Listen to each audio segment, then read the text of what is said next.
Good morning, students. Welcome to physics class. My name is Tarun Chawla and I am your physics teacher. जैसा कि आप लोगों को पता है कि राजस्थान गवर्नमेंट की तरफ से 11th क्लास के सिलेबस को बदल दिया गया है। यानी जो पहले राजस्थान बोर्ड की बुक्स चलती थी, अब वो बुक्स नहीं चलेंगी। इस साल से आपकी बुक्स को बदल दिया गया है और एनसीईआरटी सिलेबस को इंट्रोड्यूस किया गया है। और पहले जो बुक आपकी फिजिक्स की हुआ करती थी उसमें आपके 14 चैप्टर्स हुआ करते थे और अब जो ये बुक आई है फिजिक्स की नई बुक जो आई है इसमें आपके 15 चैप्टर हैं, 15 चैप्टर हैं। पहले जो बुक आती थी वो एक ही पार्ट में आती थी, एक ही हिस्से में आती थी। अब जो बुक आई है वो दो पार्ट में, दो हिस्सों में आई है, पार्ट 1 और पार्ट 2। पार्ट 1 में 8 चैप्टर हैं और पार्ट 2 में आपके 7 चैप्टर हैं। कुल मिला के इस तरह से आपके 15 चैप्टर्स हैं। तो आइए ज्यादा टाइम ना खराब करते हुए सीधे ही बात करते हैं। आइए चैप्टर फर्स्ट,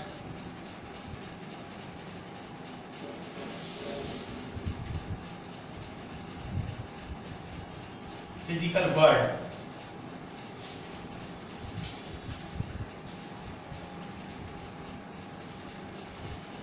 चलिए मैं आपसे पहले पूछना चाहूंगा व्हाट इज साइंस।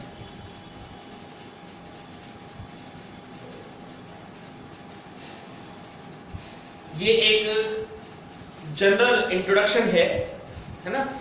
तो what is a science. 10th class तक ऐसा कुछ नहीं होता है कि आपकी फिजिक्स को जो है वो डिवाइड किया गया हो, मतलब आपकी साइंस को कोई क्लासिफिकेशन दिया गया हो, है ना। मैं आपको बता दूं कि साइंस जो वर्ड है it's not a English word. Science कोई इंग्लिश लैंग्वेज का वर्ड नहीं है।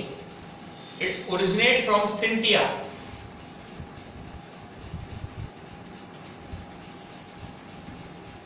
It's not a English word, it's a Greek word. ये एक ग्रीक भाषा का शब्द है जो कि सिंटिया से लिया गया है। सिंटिया का जो मीन होता है ग्रीक भाषा में, जो उसका अर्थ है, जो मीन है वो है टू नो। अरबिक में इसको बोलते हैं इल्म, और अरबिक में इसको इल्म बोलते हैं और संस्कृत भाषा में इसको बोलते हैं विज्ञान। हिंदी मीडियम की बुक्स में साइंस की जो बुक है उसको विज्ञान ही कहते हैं। तो साइंस जो वर्ड है, साइंस जो वर्ड है ये सिंटिया से लिया गया है। सिंटिया से इसको लिया गया है और सिंटिया का जो मतलब है वो है टू नो, यानी जानना इन इंग्लिश, इंग्लिश में। अरबिक में इसका जो मतलब है वो है इल्म। अरबी भाषा में इसको इल्म बोलते हैं और संस्कृत में इसको बोलते हैं विज्ञान। ठीक है, ये इसका मतलब है। तो साइंस, इसका मतलब यह है, साइंस का मतलब यह है कि आप किसी चीज को जानने की इच्छा रखते हैं। 10th क्लास तक आपने देखा था आपकी एक जनरल बुक चलती थी साइंस की, आपने देखा होगा। उसी साइंस में 3 हिस्से डिवाइडेड थे, जिसमें एक आपका फिजिकल साइंस, दूसरा आपका केमिकल साइंस और तीसरा आपका बायो, जिसको अपन लोग बायोलॉजी भी कहते हैं।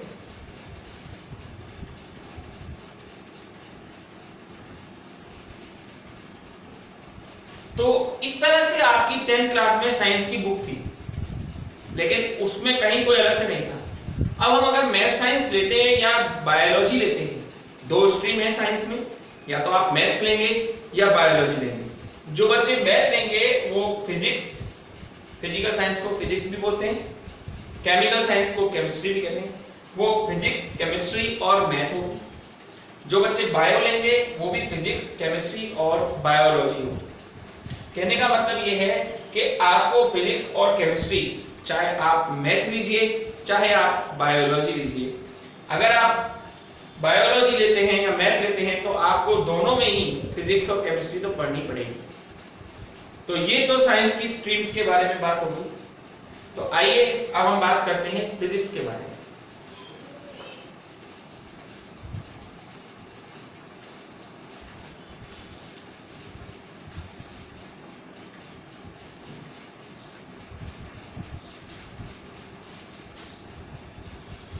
हाँ जी, फिजिक्स फिजिक्स एक ग्रीक लैंग्वेज का वर्ड है, ये भी एक ग्रीक लैंग्वेज का वर्ड है जो फ्यूसिस से मिलकर बना है, जिसका मतलब है नेचर। फिजिक्स का मतलब है नेचर। ये एक ग्रीक लैंग्वेज का शब्द है जो फ्यूसिस से मिलकर बना है, जिसका मतलब है नेचर। यानी कि फिजिक्स साइंस की वो ब्रांच है, the branch of a science in which we study about the nature or the natural phenomena। ये फिजिक्स जो है आप लोगों की साइंस की ऐसी ब्रांच है जिसमें हम नेचर या नेचुरल फिनोमेना की स्टडी करते हैं।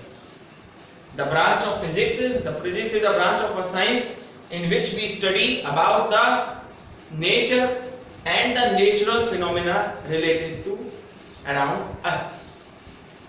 आप सोच रहे होंगे सर ये किस तरह की बातें कर रहे हैं। देखिए, फिजिक्स का मतलब है नेचर। आपको जो भी कुछ दिखाई दे रहा है नेचर में, whatever you see in a nature, you relate it from physics। आप उसे फिजिक्स के साथ संबंधित कर सकते हैं। जैसे मैं आपको एग्जांपल देता हूं। पहला, रेनबो आपको 10th क्लास में भी बताया गया होगा। फॉर्मेशन ऑफ रेनबो, रेनबो का बनना, डिस्पर्शन ऑफ लाइट होता है।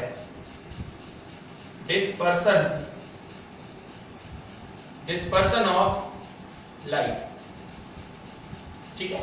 Formation of rainbow is a dispersion of light. ये एक ऐसा फिनोमेना है, डिस्पर्शन ऑफ लाइट है रेनबो। रेनबो का बनना डिस्पर्शन ऑफ लाइट है। डिस्पर्शन ऑफ लाइट का मतलब होता है अगर लाइट या तो किसी वाटर ड्रॉप में से या फिर किसी प्रिज्म में से होकर जाती है तो वो अपने कंपोनेंट कलर्स में से डिवाइड हो जाती है। यानी रेनबो को अगर हम समझा पाए हैं तो डिस्पर्शन ऑफ लाइट से समझा पाए हैं, ठीक है। इसके बाद सेकंड एग्जांपल देखिए,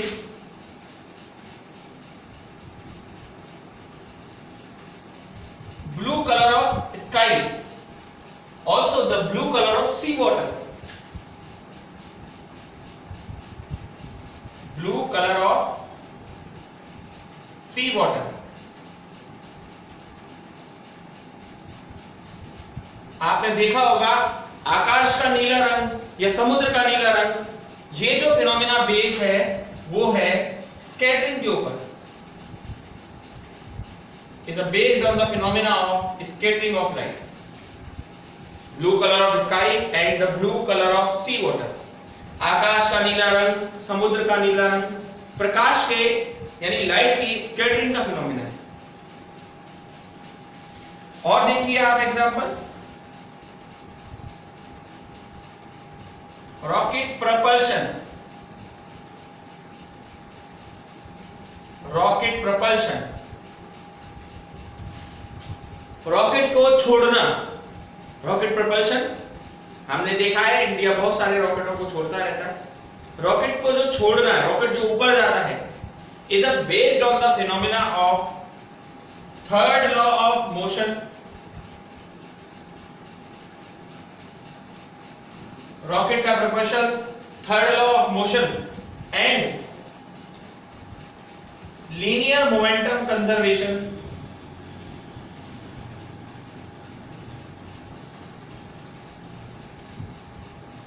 रॉकेट प्रपल्शन जो है वो थर्ड लॉ ऑफ मोशन और लीनियर मोमेंटम कंजर्वेशन के ऊपर बेस्ड है। हम आपको वो सब चीजें बताएंगे जो आप अपने चारों तरफ देखते हैं। अब देखिए fourth, wings of aeroplane. Wings of aeroplane, आपने देखा है एरोप्लेन उड़ता है, हर चीज नहीं उड़ पाती है। एरोप्लेन के उड़ने के लिए उसकी डिजाइन बहुत इंपॉर्टेंट होती है ना, उसकी डिजाइन इंपॉर्टेंट। तो एरोप्लेन क्यों उड़ पाता है, क्या उसके अंदर ऐसी क्या क्या खास बात रही है एरोप्लेन के अंदर? विंग्स ऑफ एन एरोप्लेन, हवाई जहाज के पंख, एरोप्लेन के जो पंख हैं या हवाई जहाज जो पंख हैं, जो वो उड़ता है उसकी एक स्पेशल शेप साइज होती है ना। ये बर्नौली के प्रिंसिपल पर वर्क है। बर्नौली एक साइंटिस्ट है, उसके प्रिंसिपल पर ये काम करते हैं। और भी देखिए इसके एग्जांपल, आपने देखा होगा कि अगर हम लोहे की गेंद को पानी के अंदर डालें तो वो डूब जाती है। लोहे की बॉल को अगर आप पानी के अंदर डालेंगे वो डूब जाएगी, लेकिन आपने देखा है लोहे के बड़े बड़े जहाज वो पानी में तैरते रहते हैं। कौन सा प्रिंसिपल इस पर काम करता है? इस पर जो प्रिंसिपल काम करता है उसका नाम है आर्किमिडीज प्रिंसिपल। इस पर जो प्रिंसिपल काम करता है वो है आर्किमिडीज प्रिंसिपल। आर्किमिडीज प्रिंसिपल में आप जब किसी चीज को लिक्विड में इमर्स करते हैं तो जितना फोर्स नीचे से लिक्विड भी आपके ऊपर लगाता है, जिसको हम लोग बायोंसी फोर्स कहते हैं। तो मैं आपसे ये कह रहा था, आप जो भी कुछ पढ़ते हैं उसको आपको फिजिक्स से रिलेट करना पड़ता है। फॉर एग्जांपल मान लीजिए जैसे इलेक्ट्रिक मोटर, सब जानते हैं बच्चे इलेक्ट्रिक मोटर के बारे में।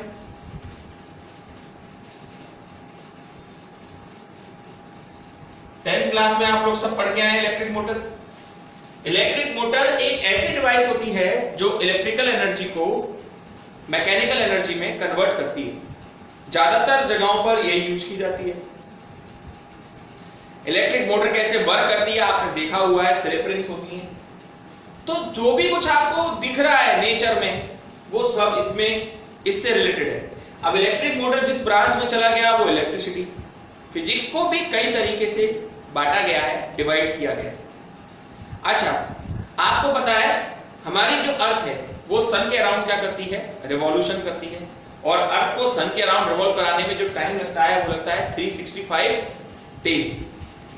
ऐसे ही हमारा जो सन, हमारी जो अर्थ है जो सन के अराउंड रिवॉल्व करती है, या हम ये कहते हैं कि मून देखा है आपने, मून अर्थ के अराउंड रिवॉल्व करता है।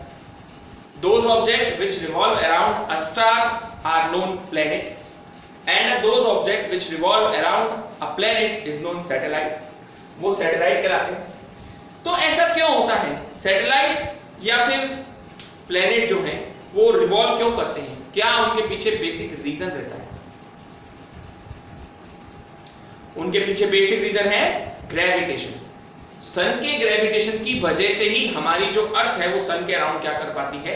रिवॉल्यूशन कर पाती है, चक्कर लगा पाती है।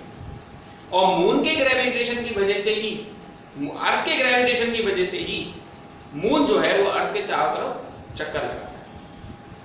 ठीक है। और देखिए आपने पढ़ा होगा छोटी क्लासेस में, जैसे मार्कर है, इस मार्कर को मैं इतनी तेज फेंकना चाहता हूं कि ये लौटकर अब दोबारा धरती पर ना आए, पार कर जाए। हम में से कोई में इतनी ताकत नहीं है कि हम इसे इतनी तेज से फेंक सके। लेकिन हाँ, अगर इस मार्कर को मैं 11.2 किलोमीटर पर सेकंड की स्पीड से फेंक दूं, अगर इस मार्कर को मैं 11.2 किलोमीटर पर सेकंड की स्पीड से फेंक दूं, डेफिनेटली ये अर्थ की ग्रेविटी को पार करता हुआ निकल जाएगा और दोबारा लौटकर अर्थ पर नहीं आएगा। तो इसको हम बोलते हैं एस्केप वेलोसिटी। तो मैं जो है आप लोगों को जो भी कुछ पढ़ाऊंगा, आप जानते हैं सिचुएशन ऐसी क्रिएट हो चुकी है कि अब हमारा लाइव इंटरेक्शन जाने कितने दिनों बाद हो, लेकिन हाँ ये है कि वर्चुअल क्लास जो हमारी चलेगी, जो हमने ग्रुप बनाए हैं स्कूल की तरफ से, उसमें हम ऐसे वीडियोस को पोस्ट करेंगे। प्लस जो भी कुछ हम आपको वीडियो में डिस्कस करते हैं उससे रिलेटेड आपको नोट्स भी प्रोवाइड कराते हैं। आप उन नोट्स के लिए एक बढ़िया सी फेयर कॉपी मेंटेन कीजिए और नोट्स को उसमें लिखिए, क्योंकि हो सकता है जब स्कूल खुले तो नोट्सों को लिखाना थोड़ा क्रिटिकल हो जाए।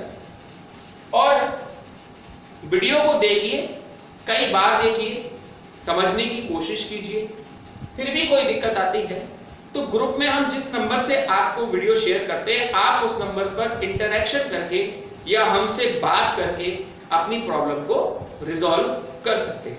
ओके, आज के लेक्चर के लिए बहुत था। That's all for today. Good bye.